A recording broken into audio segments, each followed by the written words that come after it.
Un petit bouquet de jonquilles déposé par un proche des victimes. Il y a 10 ans, à Charon, se dressaient des dizaines de pavillons à cet endroit. C'est dans l'un d'entre eux qu'une grand-mère et ses 2 petits-enfants ont péri, la maison envahie par plus d'1,50 m d'eau. De cette époque, il ne reste rien ou presque, un bout de route qui ne mène nulle part, quelques vestiges des habitations, des gravats, et peu à peu la nature qui reprend ses droits. Pour ceux qui restent, une pointe d'amertume et de nostalgie. Que des pavillons là partout ici, avec piscine. Ça fait d'ailleurs assez bizarre de voir ces terrains maintenant vagues où il n'y a plus aucune construction. Et je crois que c'est pas tout de suite maintenant que les terrains vont devenir constructibles. Au lendemain de Xynthia, la petite commune a perdu 600 habitants sur 2400, forcés d'aller se reloger ailleurs. Le tracé des zones noires déclarées inconstructibles par l'État a engendré la destruction de 180 maisons. Depuis, pour le maire, c'est un casse-tête pour attirer de nouveaux habitants.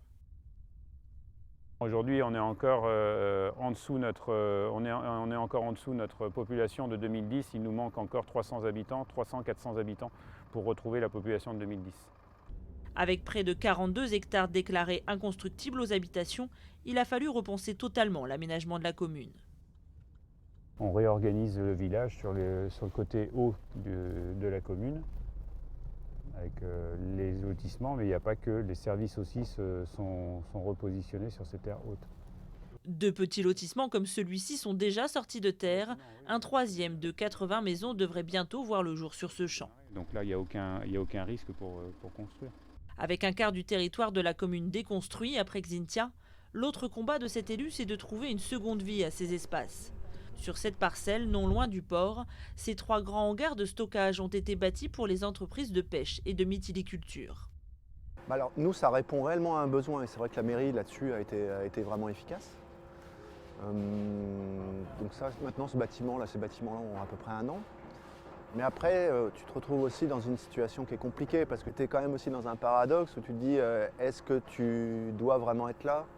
Et ça crée peut-être aussi un peu d'amertume vis-à-vis des gens qui avaient leur maison d'habitation ici, en fait. On a su déconstruire les maisons, mais ce n'est pas pour ça que derrière, rien ne peut exister. Et donc, sur l'emplacement sur lequel on est, on a l'exemple type d'une nouvelle vie en fait, de ces espaces déconstruits pour de l'activité économique. Et c'est essentiel pour le territoire. Mais 10 ans après Xynthia, le plus gros défi, c'est encore d'assurer la protection du village face à la mer. Entourée par les eaux avec l'océan d'un côté et la Sèvre niortaise de l'autre, la commune n'a pu réaliser que 50% des digues qui la mettraient à l'abri d'une nouvelle submersion.